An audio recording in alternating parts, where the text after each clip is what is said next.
নমস্কার বন্ধুরা, food lover চ্যানেলে সবাইকে স্বাগত জানিয়ে আজকের ভিডিওটি শুরু করছি। দুর্দান্ত স্বাদের সম্পূর্ণ নিরামিষ পদ্ধতিতে তৈরি পটল পাসিন্দা, যেটা পোলাও বা ভাতের সাথে খেতে অসাধারণ লাগবে। কিভাবে একদম ঘরোয়া উপকরণ দিয়ে তৈরি করে ফেলবো পটল পাসিন্দা, সেটাই আপনাদের এই ভিডিওটিতে দেখাবো। পটল পাসিন্দা বানাবার জন্য এখানে 500 গ্রাম পটল নিয়ে নিয়েছি। পটলটাকে অল্প করে খোসা ছাড়িয়ে নিয়েছি আর এইরকম দুদিক চিড়ে নিয়েছি।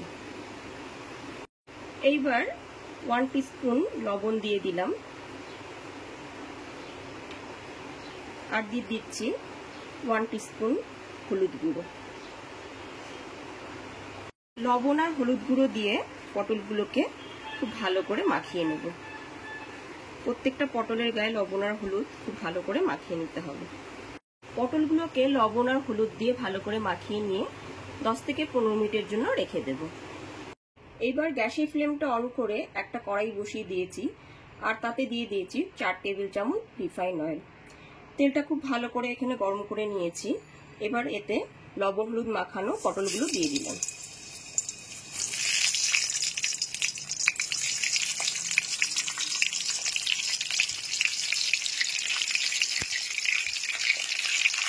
লবণ হলুদ মাখানো সমস্ত পটলগুলো এখানে দিয়ে দিয়েছি। গ্যাসের ফ্লেমটা মিডিয়াম টু হাইতে করে পটলগুলোকে 5 থেকে 6 মিনিট ধরে ভালো করে ভেজে নেব। 5 থেকে 6 মিনিট পরে পটলগুলো এরকম একটা লালচে কালার চলে এসেছে। এবার পটলগুলোকে তুলে নেব। পটলগুলো কিন্তু খুব বেশি লাল করে এখানে ভাজবো না। এখানে একটা লালচে কালার চলে এসেছে। এবার পটলগুলোকে একটা বাটিতে তুলে নেব। পটলগুলো ভেজে নেওয়ার পর ওই একই তেলের মধ্যে দিয়ে দেব 2টো এলাচ আর 2টো দারচিনির টুকরো। ফোড়নটা এখানে 30 থেকে 40 সেকেন্ড ধরে ভেজে নেব। ফোড়নটা ভেজে নেওয়ার পর দিয়ে দিচ্ছি টমেটো বাটা। এখানে 2টো মিডিয়াম সাইজের টমেটোকে পেস্ট করে নিয়েছি আর এখানে দিয়ে দিয়েছি 1 ইঞ্চ আদা বাটা। আদা টমেটোর পেস্টটাকে ততক্ষণ পর্যন্ত কষাতে হবে যতক্ষণ না পর্যন্ত টমেটোটা থেকে কাঁচা গন্ধ চলে যাচ্ছে। ততক্ষণ পর্যন্ত মিডিয়াম টু হাই ফ্লেমে মশলাটাকে ভালো করে কষিয়ে নিতে হবে। 5 থেকে 7 মিনিট ধরে টমেটো বাটাটাকে খুব ভালো করে কষিয়ে নিয়েছি। এরপর এর মধ্যে দিয়ে দিচ্ছি 1 টিস্পুন জিরের গুঁড়ো, 1 টিস্পুন লঙ্কার গুঁড়ো, 1 টিস্পুন কাশ্মীরি লঙ্কার গুঁড়ো আর 1 টিস্পুন হলুদ গুঁড়ো, আর দিয়ে দিচ্ছি 1 টিস্পুন ধনের গুঁড়ো। এবার সামান্য একটু জল দিয়ে ভালো করে কষিয়ে নিতে হবে। 10 থেকে 12 মিনিট ধরে গ্যাসের ফ্লেমটা মিডিয়াম টু হাইতে রেখে ভালো করে কষিয়ে নিতে হবে। 7 থেকে 10 মিনিট ধরে মশলাটাকে খুব ভালো করে এখানে কষিয়ে নিয়েছি। এরপর এর মধ্যে দিয়ে দিলাম 1 টিস্পুন লবণ। আর যেহেতু এখানে টমেটো পড়েছে ওই জন্য টক ভাবটা ব্যালেন্স করার জন্য দিয়ে দিলাম 1 টিস্পুন চিনি। চিনি আর লবণটাকে খুব ভালো করে এখানে মিশিয়ে নিতে হবে।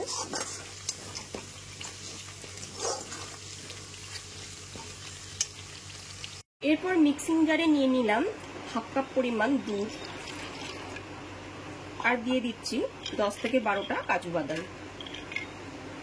দুধ আর কাজু বাদামের একটা মিহি পেস্ট তৈরি করে নেব। 7 থেকে 10 মিনিট ধরে মশলাটাকে খুব ভালো করে কষিয়ে নিয়েছি। এখানে মশলাটা থেকে তেল রিলিজ হয়ে এসেছে। এরপর এর মধ্যে পটলগুলো অ্যাড করে দিচ্ছি। সমস্ত ভেজে রাখা পটলগুলোকে দিয়ে দিলাম।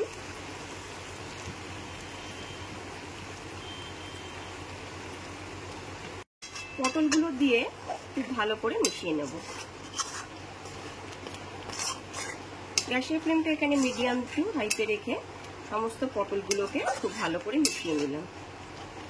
এবার কাজু বাদাম আর দুধের পেস্টটা দিয়ে দিলাম।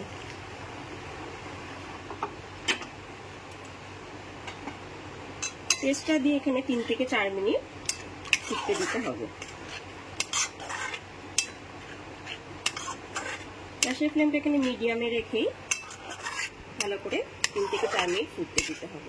এরপর এর মধ্যে দিয়ে দিচ্ছি 2টো চেরা কাঁচা লঙ্কা। ঝালটা আপনারা আপনাদের পছন্দ মতনই দেবেন।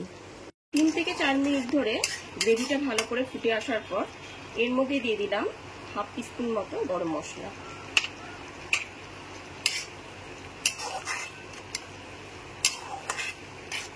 আর দিয়ে দেবো 1 টেবিল চামচ ঘি। ঘিটা খুব ভালো করে মিশিয়ে নিতে হবে।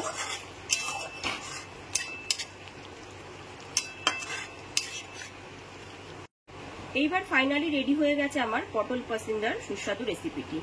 গরম গরম ভাতের সাথে রেসিপিটি এবার সার্ভ করব।